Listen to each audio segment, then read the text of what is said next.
Hey everybody, this is Jim at FreeChartVideos.com using time-honored techniques to understand modern markets. This video is for educational purposes only, and it is not intended to be used as any form of investment advice. I can draw lines on charts, but you, and only you, can draw your own conclusions from your own due diligence and make investment decisions that are suitable for your financial situation. Legally I may have to start from the very beginning again, but I'm not going to because I think you can read. So anyway, I'm not a licensed professional, just a guy that draws lines on charts. Now we're going to look at the S&P. Okay, first thing we're going to look at is a 2-hour chart, and I've isolated just a few markings here to make this a little bit easier. And basically what I want to show you is that this was the most bullish trend line I could come up with for diagnosing when this trend breaks down.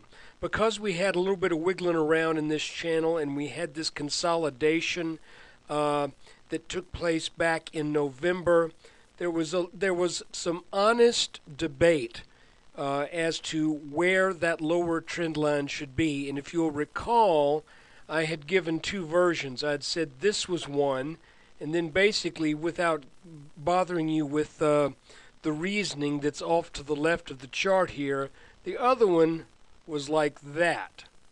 Well, in retrospect,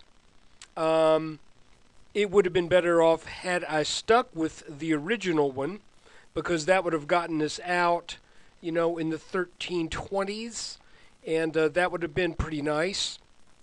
But, I wanted to give the market a chance to do what it did back here, remember, because we had a trend line that broke back here too, and it consolidated and then formed a new trend, or a new channel that was slightly different. But today marked a clear break, not only of this lower trend line, but when we go in and look at it a little bit closer, you'll see a pattern that we were looking at. And let's do that right now. Okay, so we were looking at this pattern that is defined by these purple lines. I have moved this line just a hair, and I'll show you why. I don't want to do something without telling you what my reasoning was. I had been basing this kind of off these two lower lines here because I thought that would be the safest thing to do. That would give us a little bit of wiggle room just in case we had a small shakeout. That wouldn't be it wouldn't be quite as significant, shall I say, because that's what we had, I think, back here. So let me state that again. This was a conservative approach to this lower trend line that would keep us in the market if the market was going to stay in a bullish trend. Now, when I saw the high of the day, now this wasn't the high of the day. Let me put it to you this way. When I saw the rebound that we got, the bounce that we got after the strong downward move today, I wanted to find out, well, is that the pullback to this pattern?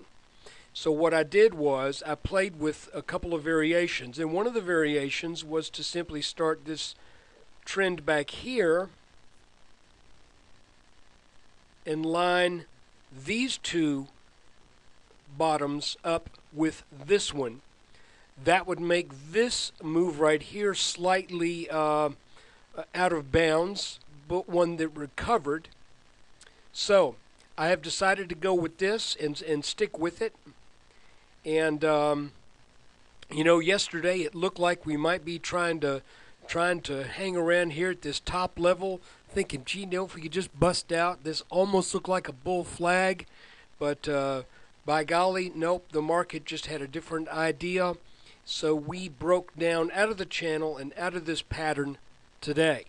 Now what to look for? Well, to begin with, we measure the height of this pattern from this from the area where you got the first bounce on it.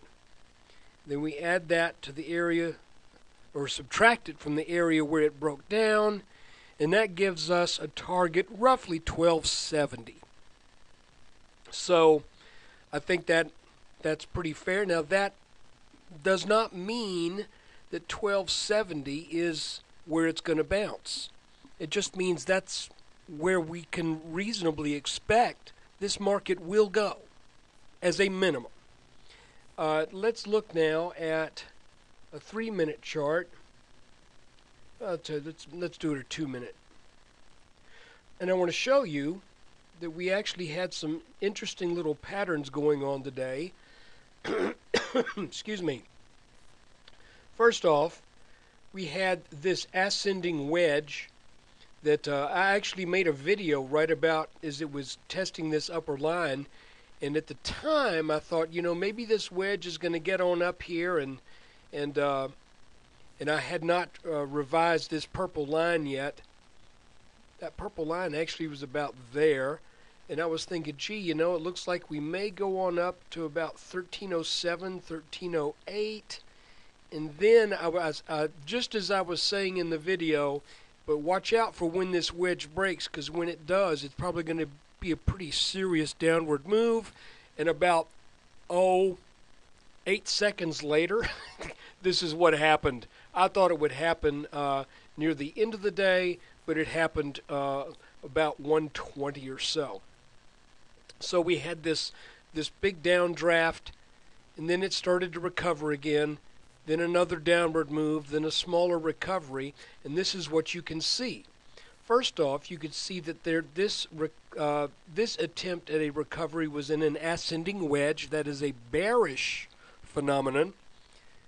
And an ascending wedge is set up to where typically, if you find the apex, that is the absolute theoretical highest that the market can go, unless that wedge is not a wedge. Well, this is what's interesting. That came to about 1308 and change. Maybe call it 1309. Then, after we had this downward move, we had another little pattern develop, and if you took these peaks and these bottoms and lined them up, it was another little ascending wedge that broke down very early, and it pointed to the exact same area. Additionally, this line right here shows me that there is a technically significant line across this top, and this top. That doesn't mean that this line cannot be broken, and who knows, if there's a strong day tomorrow, it is possible that the markets could rally back and maybe make another go at this at a back test here on the broken pattern. But I think this is what this was. I'm happy that this was the back test. I'm happy calling it that. You'll also recall that when we were in the upwards channel, we were making a series of formations where there would be a flat or nearly flat line of resistance, and we would kind of make these little scoops and saucers underneath that line of resistance, and then it would break and we would go to a new level.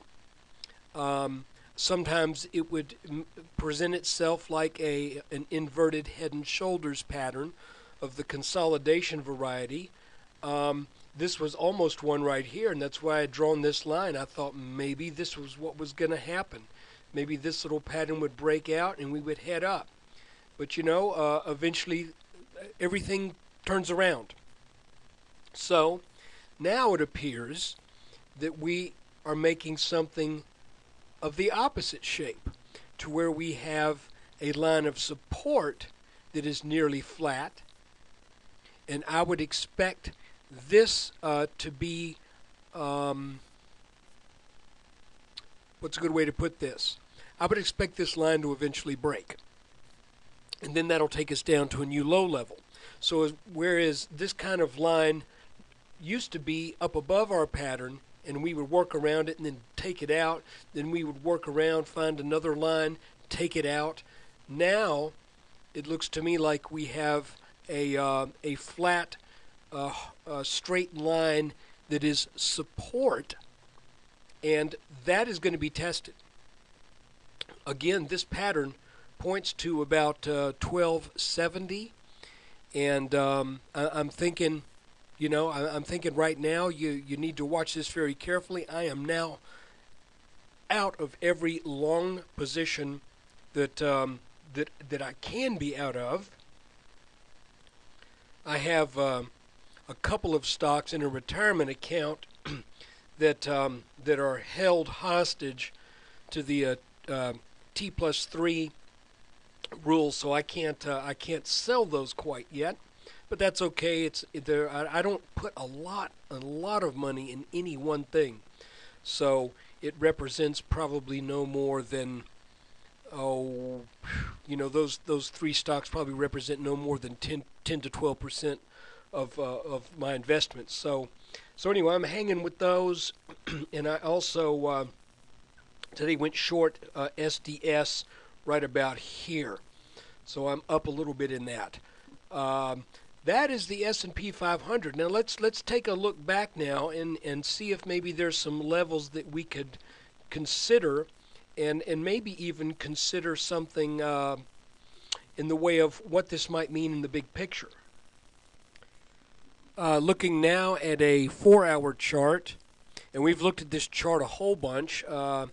You'll recall that that we've discussed this pattern in great detail back in October when we were breaking out of it to see what this means.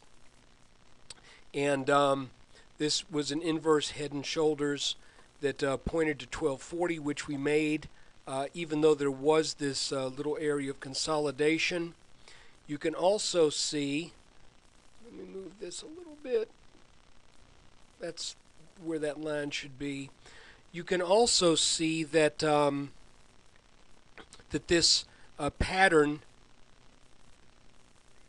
formed after a bull flag, large bull flag, from the previous 1223, I believe it was, or 1220. Yeah, my memory isn't that good. Well, whatever our high was back here. Additionally, you can see there was a little head and shoulders pattern that actually formed right before that flash crash. So, folks, that I think that could have been a precursor to this, and I was traveling here, and I frankly I was not watching it that closely, and I was thinking, well, let's see what happens here. I figured the markets would just kind of maybe meander sideways a bit. Then we got that big, huge dump in one day. And anyway, make a long story short, when we formed this inverse head and shoulders, that was when we knew that we were taking back off for some nice moves. 1340, 1350 was a target that I'd had a long time ago from this large inverse head and shoulders. So we've got this big inverse head and shoulders, this smaller inverse head and shoulders, and I don't know if I'm a sucker for repeating patterns, but I just wonder if we're going to form something like this. This is a big one, this is a medium one, maybe we're going to make a small one. I don't know. This is really kind of interesting to watch. But anyway, in the big picture, let's go back to that 4-hour chart.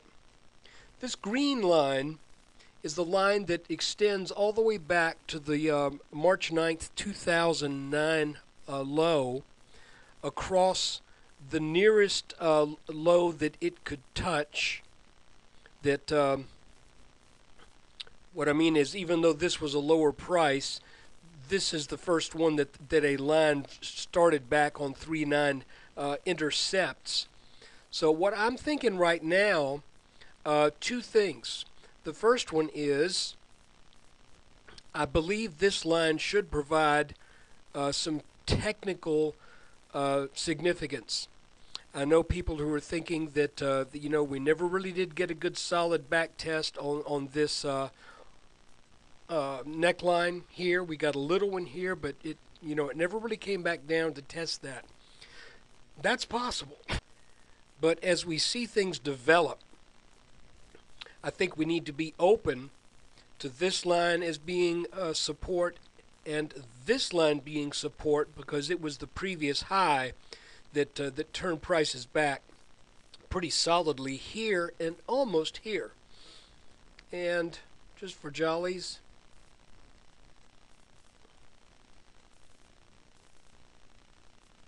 it's virtually the same line. So as things develop over the next days and weeks, let's see what happens. We will probably end up in some kind of pattern that will signal what the intent of the S&P is. That's the neat thing about charting. We're not sitting up here thinking, oh no, is this the top? I don't know, is it? I don't know. Well, even though we didn't get out at the very top, we now know that this is it. So, at least for a while. So, knowing that this was the bottom for a while, even if we didn't buy until 1120 or 1120 and change, to know that you could sit on this for a while and really enjoy a nice ride up, that's a good feeling.